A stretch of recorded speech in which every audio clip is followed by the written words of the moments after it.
Oi, o audiobook vai começar. Se você quiser nos ajudar neste projeto, por favor, entre em apoia.se/Carlos Eduardo Valente. A partir de R$ 5 você pode nos ajudar a trazer um conteúdo de mais qualidade para você.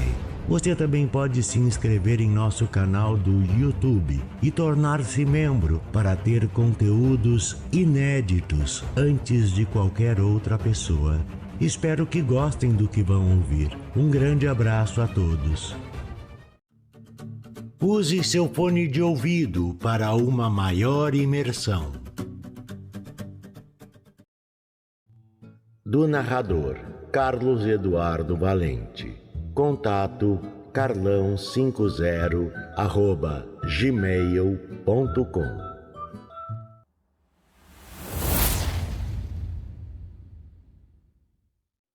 Notas do Subsolo, de Fyodor Dostoiévski. O Subsolo, parte 2. Tenho agora vontade de vos contar, senhores, queirais ouvi-lo ou não, porque não consegui tornar-me sequer um inseto. Vou dizer-vos solenemente que muitas vezes quis tornar-me um inseto, mas nem disso fui digno. Juro-vos, senhores, que uma consciência muito perspicaz é uma doença autêntica, completa. Para o uso cotidiano seria mais do que suficiente a consciência humana comum, isto é, a metade, 1/4 a menos da porção que cabe a um homem instruído do nosso infeliz século XIX e que tem, além disso, a infelicidade de habitar Petersburgo, a cidade mais abstrata e meditativa de todo o globo terrestre. Existem cidades meditativas e não meditativas. Seria de todo suficiente, por exemplo, a consciência com que vivem todos os chamados homens diretos e de ação. Pensais? Sou capaz de jurar que escrevo tudo isso para causar efeito, para gracejar sobre os homens de ação e também por mau gosto.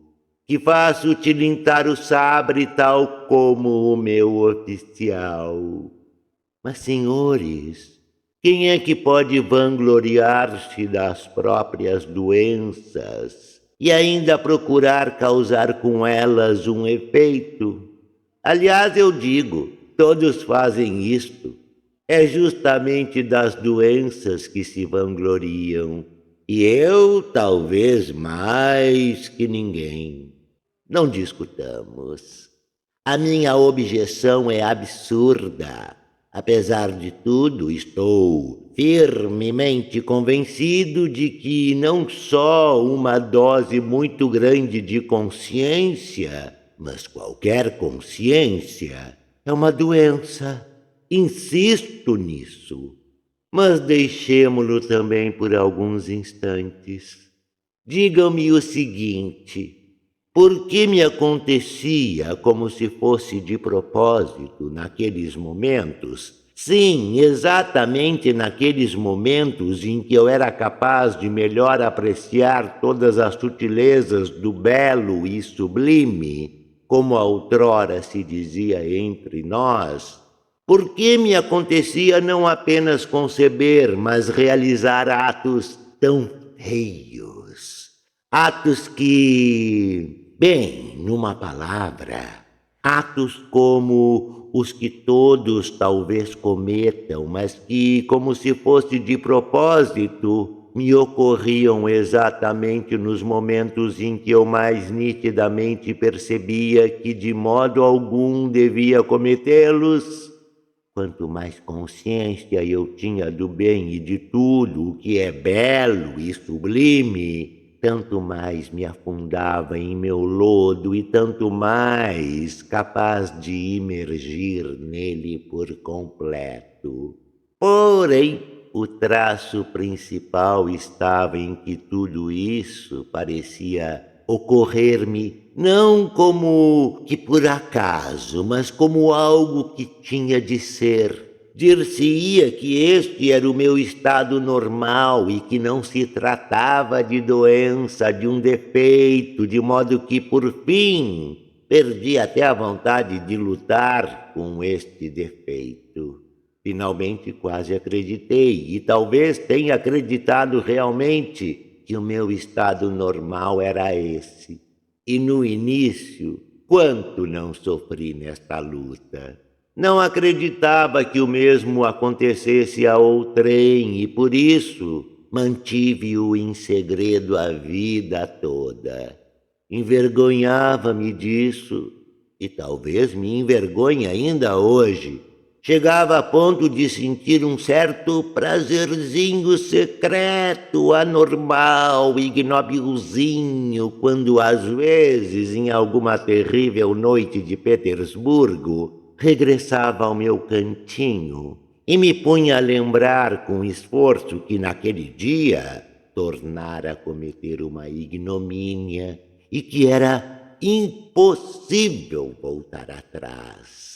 Remordia-me então em segredo, dilacerava-me, rasgava-me e sugava-me até que o amargor se transformasse finalmente em certa doçura vil, maldita, e depois num prazer sério, decisivo.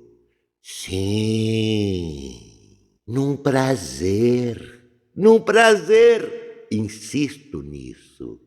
Se abordei o assunto foi porque desejo insistentemente saber ao certo o seguinte: terão outras pessoas semelhantes prazeres? Vou explicar-vos. O prazer provinha justamente da consciência demasiado viva que eu tinha da minha própria degradação.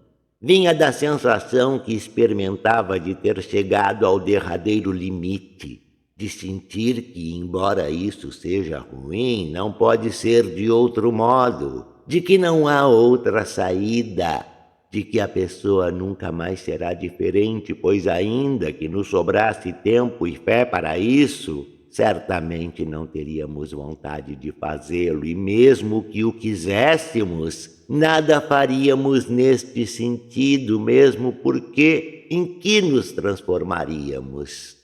E o principal, o fim derradeiro, está em que tudo isso ocorre segundo leis normais e básicas da consciência hipertrofiada, de acordo com a inércia. Decorrência direta dessas leis e, por conseguinte, não é o caso de se transformar. Simplesmente não há nada a fazer. Resulta o seguinte, por exemplo, da consciência hipertrofiada. Tu tens razão em ser um canalha, como se fosse consolo para um canalha perceber que é realmente um canalha. Mas chega! Tagarelei muito. Mas o que ficou explicado? Como se explica aí o prazer? Mas eu explico. Hei de ir até o fim. Foi por isso que tomei da pena. Tenho, por exemplo, um terrível amor próprio. Sou desconfiado e me ofendo com facilidade, como um corcunda ou um anão, mas realmente tive momentos tais que, se me acontecesse receber um bofetão, talvez até me alegrasse com o fato. Falo sério! Com certeza, eu saberia encontrar também nisso uma espécie de prazer. Naturalmente, o prazer do desespero, mas é justamente no desespero que ocorrem os prazeres mais ardentes. Sobretudo quando já se tem uma consciência muito forte do inevitável da própria condição. E no caso do bofetão, sim, fica-se comprimido pela consciência do mingau a que nos reduziram. E o principal, por mais que se rumine o caso, está em que eu sou o primeiro culpado de tudo, e o que é mais ofensivo, culpado sem culpa, e por assim dizer, segundo as leis da natureza. Pois, em primeiro lugar, tenho culpa de ser mais inteligente que todos à minha volta. Considerei-me continuamente mais inteligente que todos à minha volta e, às vezes, acreditam, tinha até vergonha disso. Pelo menos a vida toda olhei de certo modo para o lado e nunca pude fitar as pessoas nos olhos. Finalmente sou culpado porque, mesmo que houvesse em mim generosidade, eu teria com isso apenas mais sofrimento devido à consciência de toda a sua inutilidade. Certamente eu não saberia fazer nada com a minha generosidade.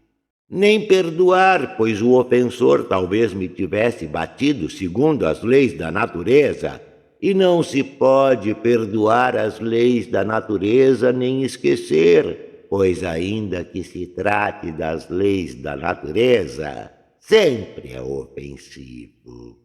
Finalmente, mesmo que eu renunciasse a ser generoso e, ao contrário, quisesse vingar-me do ofensor, de nada poderia vingar-me nem de ninguém, pois certamente não ousaria fazer algo mesmo que pudesse. E não ousaria por quê? Quero dizer agora 2 palavras a este respeito.